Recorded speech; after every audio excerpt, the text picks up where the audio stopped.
ultimately that's what makes the difference. It's all of those small decisions that once added up, okay, that's who you are today. So people overthink the big life-changing things when they should honestly be focused on the day-to-day. And the day-to-day starts with just making better, smaller decisions. But you can't make better, smaller decisions when you have a lot of negative self-talk.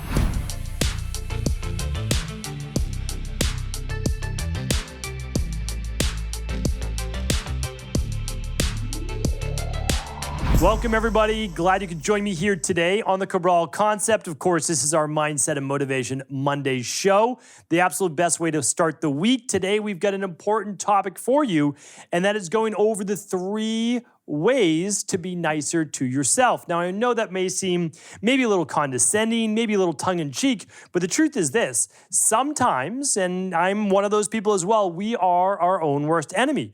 And the reason is it's how we talk to ourselves. It's when no one else is around, the things that we say to ourselves that are not even verbal, meaning the thoughts that we have in our own head that if they were verbalized, people would look at you and they would say, how are you talking to you in that way, in that tone? You wouldn't even talk to your worst enemy that way, or you certainly wouldn't talk to, a good friend that way for sure, right? You wouldn't give them that type of feedback, that type of advice, or that type of criticism. So why are you doing that to yourself?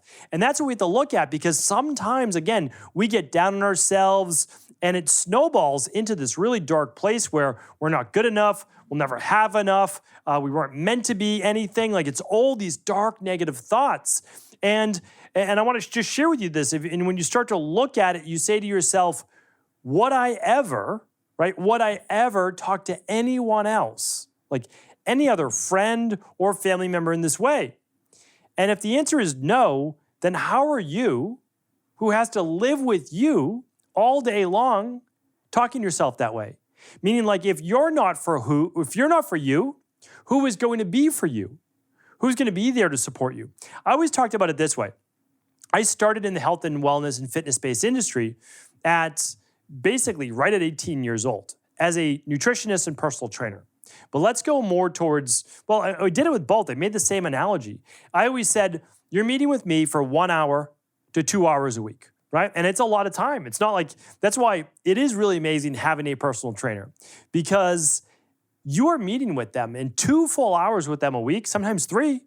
And you're not meeting typically with your friends every day for that long. Like, it's like 3 times a week. You have these conversations. You get in a great workout. It's a great personal trainer is really it's an amazing relationship you can have with another individual as to, like, they're talking with you, you're talking about problems, you're talking about your workouts, you're working hard, like all these great things. But what I would say to people is this: listen, out of 168 hours in a week, you and I are together for an hour, 2 hours, at best 3 hours. You're with yourself 165 hours that week.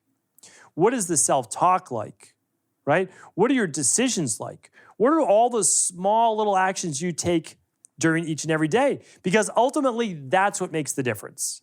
It's all of those small decisions that once added up, okay, that's who you are today. Yeah, there's a couple monumental big decisions in life, there's no doubt about it, but it's all the small decisions that got you to those big decisions in the first place. So people overthink the big life-changing things when they should honestly be focused on the day-to-day.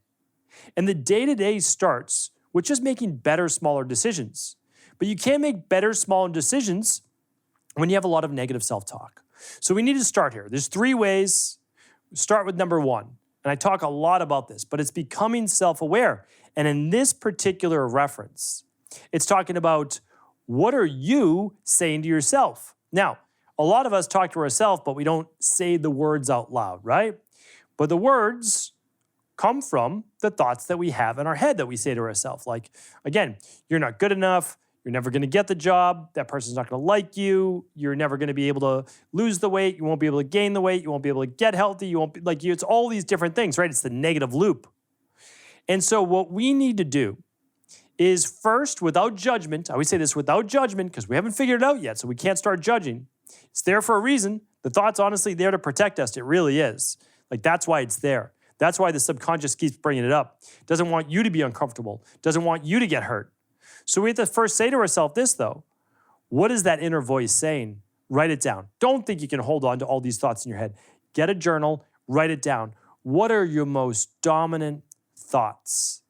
And then what I typically tell people is we all have great areas of our life, right? There's an area that you're excelling at. It's either relationships, your career, finance, spirituality, body transformation, health. Like it's one of the big areas. And so good. What are you saying in those areas? Like that's what I like to know. Like, hey, I've worked with so many celebrities, I've worked with so many athletes, I've worked with so many, billionaires. I shouldn't say so many billionaires, maybe a small handful of billionaires, but like they're the exception in an area, meaning like they're the top, not 1%, right? They're the top 0.001%. So what are you saying in that area, right? And we'll get to that in just a moment, but there's a level of confidence. They act with confidence. They act with knowing, which is something I've talked about many times before. But when you don't think, but you know, that's where greatness follows. That's where absolute certainty is, and absolute certainty of outcome. Like when you know, the person who is most certain is most likely going to make it happen, whether that's in competition or the real world, right? Meaning real world, like out here and outside of the sports arena. So what I have to share with you is and so when I work with clients, whether it be the celebrity, athlete, billionaire, et cetera, I say, how are you speaking yourself here? Which they don't even think about, right? Because they're just like, it's just certainty. They know there's no negative self-talk. Might be questioning yourself. Nothing wrong with that. Nothing wrong with saying like, hey, should I do this? Yes or no? Let me think about it. Okay. Like that's an honest conversation. But now what's the difference with why aren't you doing well in these areas? Oh, well, and they start going into all the different maybe childhood events or trauma, or they don't see themselves in that way. So what I want to start to look at first before we go into that portion of it, what does your self-talk look like, right? What areas is it positive in? Because let's start to build on some positive things. And what areas are negative? There's no real neutral. Like neutral is maybe you just don't think about it. But typically if we're thinking about something, we as humans, we're judging it, good or bad, better than, less than. It's just kind of what we do as humans. So what are you doing? What are you judging? Where do you see yourself excelling? Where do you see yourself maybe falling a little bit behind? But just make notes. It has to be non-judgmental because you're not going to be able to figure it out yet. Just say, oh, okay, that's interesting.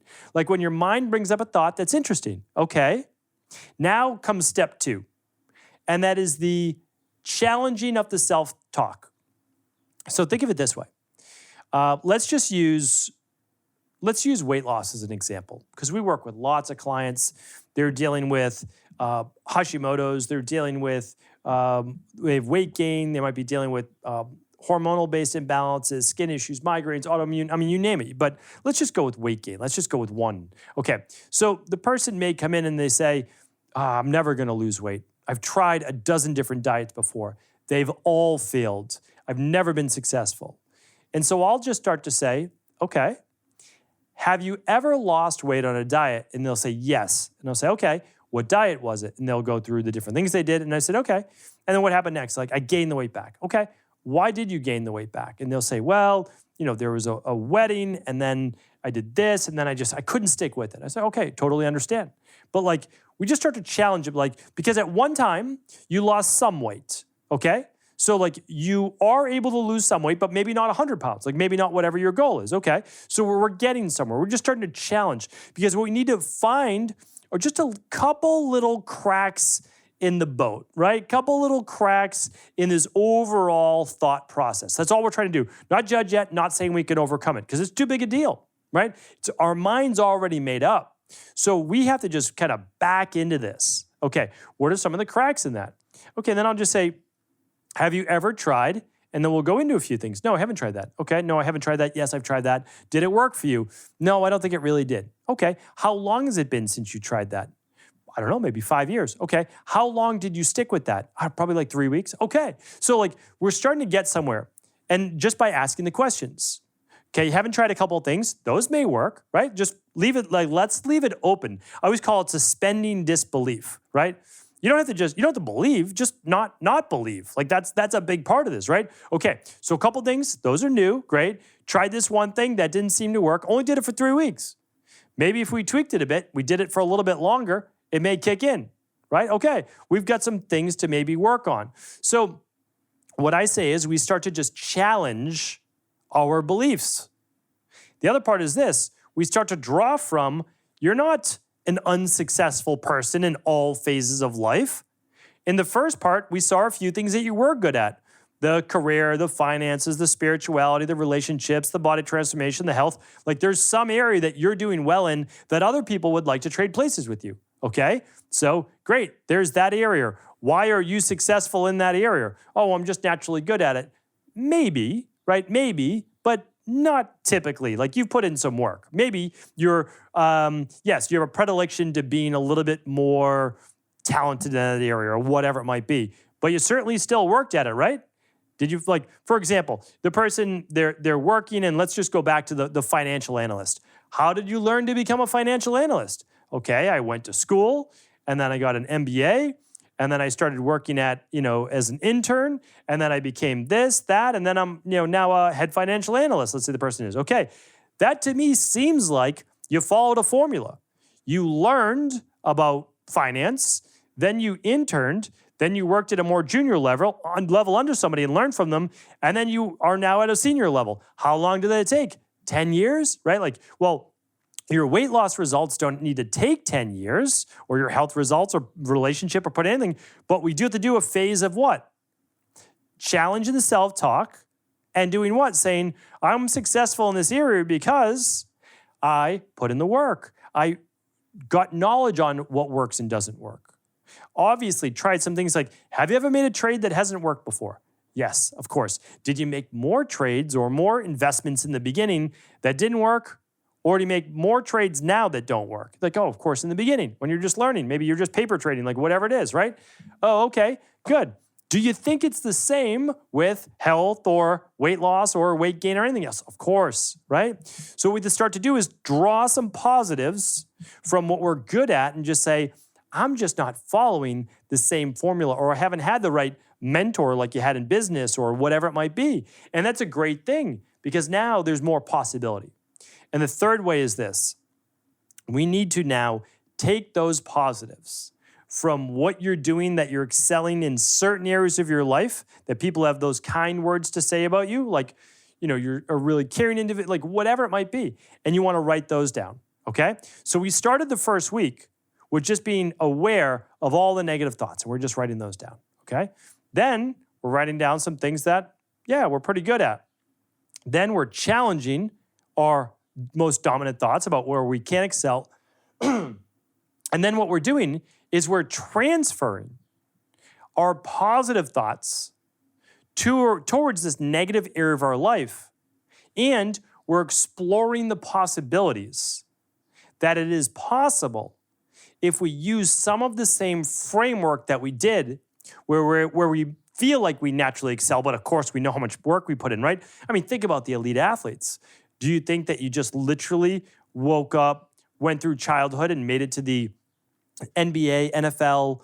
No, of course not, right? Like any of these things. Like, or even, let's take golf as more of an example.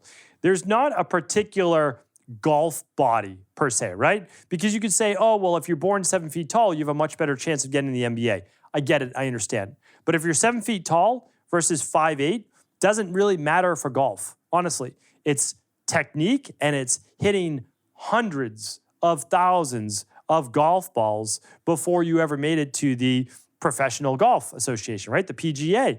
So we have to understand is there are frameworks, and the top people in their fields follow a blueprint. They follow a plan. They've had a coach. They've had many coaches. They've done things that work. They don't do things that work. And they get to learn from those experiences. And so when we start to change our self-talk from saying, oh, that's interesting, tell me why you feel that way, and starting to explore these thoughts inside of our own head, without judgment, we could say, okay, yeah, and how might this be trying to protect me? Okay, why are you saying this? Okay, yeah, because I failed in the past, because I've done this, got it. You don't want my feelings to be hurt. Oh, most people in my family are like this. Okay, that's kind of how you grew up. Got it. Just asking yourself, does it have to be this way? That's an interesting one. That kind of stops the subconscious in its tracks. Does it have to be this way? Well, your mind will think, no, because there are other people out there in the world just like you who have made it happen. And then you'll start to come up with the excuses saying, well, they had this and they had that and they maybe, but also maybe not. They may have even been in worse position than you, yet they made it happen. So the subconscious doesn't like to hear that, so it's going to start to come with more excuses. And your job is just to say, listen, I'm not judging. I'm not even saying it's going to happen. All I want to say is there possibility? Yes, there's possibility. And once we open the doors again to that possibility, our mind can say, okay, maybe. Let's start exploring the coaches, the mentors, the doctors, the blueprints, the books, the courses that might hold the answer for you to begin to change your life in any way that you see fit. That's honestly the blueprint. Start small. Be gentle with yourself. Explore the questions. Begin to understand that the mind puts these thoughts in our head to try to protect us. If we don't fight too hard against it, and we work with it, and we show that the future can be even brighter, then we work with the conscious, with the subconscious, and when the two unite, really anything is possible. Thank you so much for tuning in to today's Mindset and Motivation Monday. Thank you. I appreciate you, as always. If the show is helpful, do feel free to share it with anyone you believe it could serve. Thanks so much for tuning into today's show. Before you go, don't forget to hit that subscribe button. I want to make sure that you're getting our daily content, not missing out on anything functional medicine, wellness, weight gain, weight loss, anti-aging, living longer, stronger, and all of the most cutting-edge research. And if there's any topics you want to hear, feel free to leave them in the comments below. Take care.